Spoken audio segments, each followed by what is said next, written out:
여기 쿠파라고 발부에나 이제 지금 보시는 것처럼 손흥민이 있을 때는 두 선수가 손흥민을 사정거리 두고서 움직입니다. 다음은 후반 40분입니다. 3대2 상황에서 웨스트햄의 공격 빌드업에서 올라오는 과정의 모습인데 여기 동그라미 친 선수가 이제 쿠팔이거든요. 아까 손흥민 선수 뛸 때보다 확실하게 많이 전진해 있죠. 윙어처럼 올라가 버렸어요.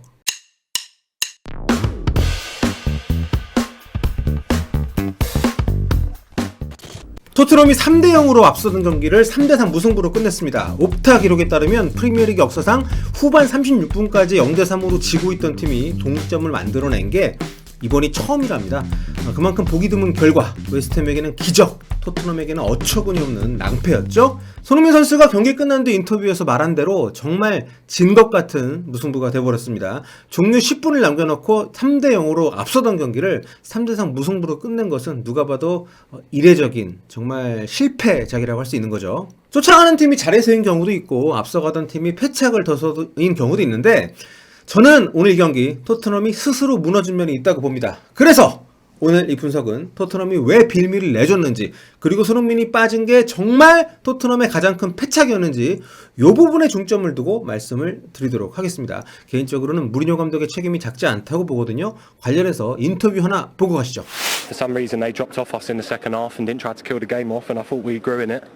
And once we got one, like we said at half time, we had the belief we could go on and get a draw or get a win.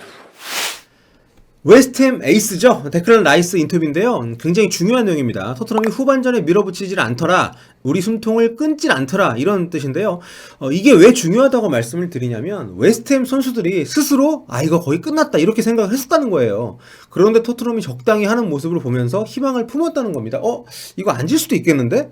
만약에 한 골이 여기서 더 나왔거나 아니면 골까지 아니라도 이미 기선을 제압한 토트넘이 주도권을 갖고 경기를 했다면 이렇게 어이없는 무승부는 없었을 거라는 그런 생각이 가능하다는 단초를 주고 있는 거죠. 이 시합은 사실 초장에 어느 정도 판가름이 났었습니다. 승부가 1분도 지나기 전에 첫 골이 나왔고 그 뒤 8분 간격으로 한 골씩 더 쌓아 올렸습니다. 전반 15분 만에 3대0. 게다가 감독이 무리뉴입니다. 이거 뒤집는 거 솔직히 쉽지 않죠. 어렵습니다. 무승부도 말이 안 되고요. 초반에 골을 일찍 넣는 경기 굉장히 많습니다. 하지만 일찍 먹어도 전열 정비하고 다시 정신 차리면 남은 시간 80 몇 분 이거 해볼만 하거든요. 그런데 토트넘이 이날 어떻습니까? 전반 15분 동안에만 3골 연달아 넣었잖아요. 이건 정신적으로 멘탈 완전히 잡고 가는 거예요. 게다가 토트넘은 최전방에 거의 원샷 원킬 수준의 결정력이 절정에 오른 이 두 선수가 있는 팀 아니겠습니까? 손흥민하고 해리케인. 그리고 다시 말하지만 감독이 무리뉴입니다. 지키는 데 일가견이 있는 사람이에요. 아니 근데 이걸 어떻게 비기냐고, 어떻게 따라잡히냐고. 그것도 막판 10분 남겨놓고 추가 시간까지 12분 동안에 3골을 먹은 거니까 와 진짜 이거는 참 이례적인 일입니다. 제가 이걸 좀 더 걱정스럽게 바라보는 이유는 이게 벌써 올 시즌에만 2번째라는 거죠. 홈에서 막판 실점으로 놓친 승점이 벌써 4점입니다. 지금 이제 5라운드밖에 안 됐는데요. 3라운드 뉴캐슬한테 시간 페널티킥 내주고 비겼고 판정의 논란이 있었습니다만 이번에는 웨스트햄한테 그렇게 당했고요. 개막전 에버튼한테 진 것까지 포함하면 올 시즌 홈에서 3경기 무승입니다. 2무 1패. 공교롭게도 홈에서 막판 실점하면서 비긴 2경기는 이게 또 모두 손흥민이 중간에 교체가 된 시합이에요. 뉴캐슬전은 햄스트링 우려 속에 하프타임 교체 아웃이 됐었고 웨스트햄전에서는 종료 10분 남겨놓고 나갔고요. 그러고 나서 골 엄청 먹었죠. 이렇게 막판에 실점하는 팀들은 이런 경향이 습관처럼 반복될 우려가 적지 않습니다. 이게 리더십 같은 어떤 멘탈적인 부분하고 전술적인 요소가 이제 결합되어서 나타나는 현상이기 때문에 그런데요. 지금 현지에서도 그렇고 산체스니 윙크스니 개별 선수들 베일까지 엄청 욕을 먹고 있는데 저는 이거 무리뉴 감독 지분이 크다고 봅니다. 지금 이거 하고 있는 건 무리뉴 축구가 아니거든. 무리뉴 감독이 누굽니까? 슈퍼스타들 거느리고 있을 때에도 상대에 따라서 그렇게 욕먹어가면서 실리축구 하던 사람이에요. 수비 탄탄히 하고 역수비 위주로 속공 탁탁골 이렇게 넣는 실점 적게 하면서 실속 있게 골 넣고 이기는 팀이 무리뉴 감독이 추구하는 축구입니다. 그런데 웨스트햄전 이 개별 선수들의 집중력 부족이나 실수 같은 문제도 물론 있었습니다. 무리뉴 감독이 통제할 수 없는 부분도 있었는데 그 뒤에는 어쨌든 무리뉴 감독의 전술 전략 좀 부재 이런 부분들이 좀 있었다고 봅니다. 한마디로 개인이 아닌 팀의 문제, 나아가 팀을 이끄는 리더의 문제, 교체 선수를 지시한 감독의 문제다 이렇게 보는 거죠. 현지에서는 수비에 거의 도움이 되지 못했던 아직은 예전의 스피드를 보여주지 못하고 있는 가레스 베일을 문제 삼고 있는 분위기도 있습니다. 저는 첫 경기 나선 베일한테 책임을 덮어씌우는 건 좀 과하다고 봐요. 내보낸 건 어쨌든 감독이니까. 뭐 3골 앞서 있던 상황이었고 또 여유가 있었다고 생각을 했기 때문에 이제 교체 카드 쓰는 거야 뭐 당연히 이해할 수 있는 부분입니다. 다만 교체 방향이 좀 이상했고 그 시기나 횟수 같은 거 좀 아니했다고 보는 겁니다. 교체 선수의 문제점은 제 생각에는 이제 크게 3가지인데요. 첫 번째는 방향입니다. 이날 무리뉴 감독은 베르벤 빼고 베일, 은돈벨라 빼고 윙크스, 손흥민 빼고 모우라를 넣었습니다. 방향이 없어요. 골을 넣거나 공격을 강화하겠다는 건지 수비로 돌아서겠다는 건지 둘 다 아닙니다. 거의 뭐 그 자리에 그대로 비슷한 선수를 집어넣었어요. 포맷 변화도 거의 없었습니다. 이건 뭐 전술적으로도 그렇고 멘탈적으로도 선수들한테 그냥 지금 하던 대로 하면 돼. 뭐 우리 이제 이겼으니까 뭐 이 선수를 좀 뛰게 할 거야. 뭐 이런 느낌? 이런 메시지를 주는 겁니다. 둘째는 타이밍이죠. 후반 26분에 두 선수 그리고 후반 35분에 마지막 카드를 썼어요. 웨스트햄이 막 몰아붙이기 시작한 그러니까 총공세를 펼치는 그런 시점의 어떤 전후였고 그러니까 이제 카드를 좀 나눠 쓰거나 적어도 한 장은 남겨서 마지막에 상대 흐름을 끊거나 뭐 시간 끄는 용도로 썼어야 되는데 그러니까 이렇게 그러니까 좀 구석에 몰릴 일이 없었다고 생각을 한 거죠. 그러니까 이건 좀 둘 다 아닌 이런 상황들을 둘 다 감안하지 않은 그런 교체였다고 볼 수 있는 겁니다. 세 번째는 교체의 내용이에요. 토트넘은 무리뉴 감독 체제에서 세트피스 실점이 많은 팀입니다. 특히 최근에는 공중볼 다툼에서 어려움을 좀 겪고 있고요. 그런데 높이를 강화하는 교체가 없었어요. 이날 실점 2개가 상대 공중 크로스에서 나왔고 마지막 1개도 이제 세트피스 연장선상에서 실점을 했잖아요. 약점을 개선하지 않은 채 교체 카드를 다 써버렸기 때문에 막판에 그냥 뭐 휩쓸리듯이 아무런 뭐 중간에 뭐 끊지도 못하고 실점을 계속하면서 무슨 수를 쓰지도 못한 채로 경기가 마무리가 돼버렸습니다. 제가 무리뉴 감독이 방심했다고 생각하는 건 그래서예요. 교체 선수 하나만 봐도 이건 무리뉴 감독답지 않았습니다. 너무 골이 일찍 들어가서 방심한 게 아니라고 하신다면 그럼 그냥 뭐 아무 이유 없는 아니한 대처였던 거죠.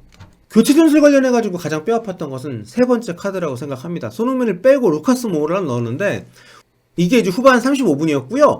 그리고 손흥민이 그렇게 나가고 난 뒤에 2분 만에 첫 골을 내줍니다. 그 뒤로는 뭐 다시 말할 것도 없죠. 계속 뭐 골 내주면서 비겨버렸으니까.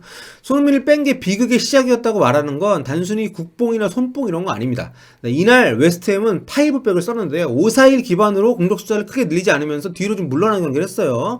그래서 손흥민 선수도 초반에 골을 많이 넣긴 했습니다만 볼터치나 슈팅 기회가 별로 많지 않았습니다. 웨스트햄은 손흥민한테 4골 내준 사우스햄튼이 되기 싫었으니까요. 하지만 손흥민이 빠지고 난 뒤 웨스트햄은 보다 공격적으로 나서게 됩니다. 그림 볼게요. 이 장면은 후반 33분입니다. 손흥민이 아직 경기장에 있을 때 모습인데 가레스 베일이 교체 투입된 뒤고요. 웨스트햄이 공세에 나서는 중인데요. 여기 동그라미 친 선수들 다 이제 웨스트햄 필드 플레이어 10명입니다. 빨간색은 손흥민 선수를 사이에 두고 서 있는 선수들이고요. 여기 쿠파라고 발부에나 이제 지금 보시는 것처럼 손흥민이 있을 때는 두 선수가 손흥민을 사정거리에 두고서 움직입니다. 그런데 여기 이제 손흥민이 교체로 나간 뒤에 공격 움직임을 보면 동그라미 2개 가운데 오른쪽은 교체 투입된 야르몰렌코, 그 왼쪽이 라이트백이 이제 쿠팔입니다. 굉장히 많이 전진을 했죠. 여기가 이제 산체스 자책골로 이어지는 그 장면이에요. 다음은 후반 40분입니다. 3대2 상황에서 웨스트햄의 공격 빌드업에서 올라오는 과정의 모습인데 여기 동그라미 친 선수가 이제 쿠팔이거든요. 아까 손흥민 선수 뛸 때보다 확실하게 많이 전진해 있죠. 윙어처럼 올라가 버렸어요. 여기 추가 시간 상황도 비슷합니다. 물론 막판이기도 합니다만 뒷공간 파고드는 손흥민의 존재가 사라진 상황이다 보니까 라이트백 굉장히 많이 올라갈 수가 있는 거죠. 저는 인간 무리뉴의 성격은 다소 경솔한 면이 있다고 생각하는 편입니다. 특히 인터뷰하는 걸 보면 그게 좀 심하죠. 이번에 벵거 감독에게 좀 공격적인 얘기를 한 것도 그렇고. 하지만 감독 무리뉴는 좀 다르다고 생각을 했어요. 사적으로 만날 일이 없기 때문에 제가 뭐 다 알 수는 없습니다만 굉장히 치밀하고 냉정하며 좀 보수적인 면이 강하다고 봤습니다. 그래서 상대를 압도하지 않는 축구를 하면서도 승점을 따내고 또 우승컵을 따내는 그런 성과를 냈고요. 그래서 이번 웨스트햄전 무승부가 더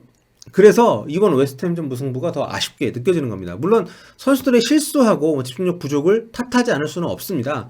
하지만 결국 그 모든 위험 요소와 실수의 가능성을 염두에 두고 팀을 꾸리는 것은 감독의 몫이기 때문에 무리뉴 감독이 얘기를 안 할 수가 없는 거죠. 무엇보다 쫓아오는 팀이 막판에 총공세를 펼칠 때 그 억제기 역할을 해줄 선수를 빼면서 그에 대한 대비를 하지 않았던 것은 여전히 의아한 부분입니다.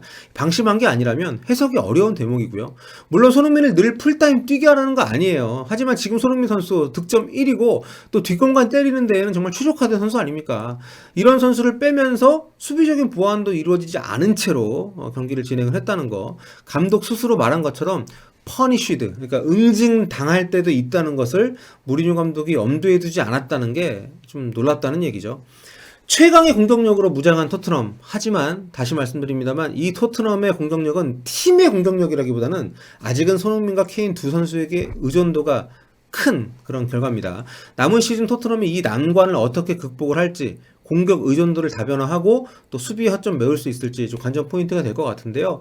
아무튼 지금 토트넘 전력 괜찮습니다. 선수 구성도 좋고요. 무리뉴 감독의 어떤 그런 좀 안도감 이런 것들이 오늘 좀 저는 좋지 않은 결과로 이어졌다 생각하는데, 하지만 뭐 경험 정말 많은 사람이고 워낙 또 그 대단한 성과를 낸 분이기 때문에 이런 어떤 좀 실수 반복하지 않으리라 생각을 하고요. 앞으로 토트넘이 또 어떻게 달라질지 이걸 지켜보는 거 굉장히 좀 올 시즌 관전 포인트가 될 것 같습니다. 여러분 언제나처럼 또 구독 부탁드리고요. 오늘 여기서 이만 마무리하도록 하겠습니다. 지금까지 볼리TV 서영욱이었습니다.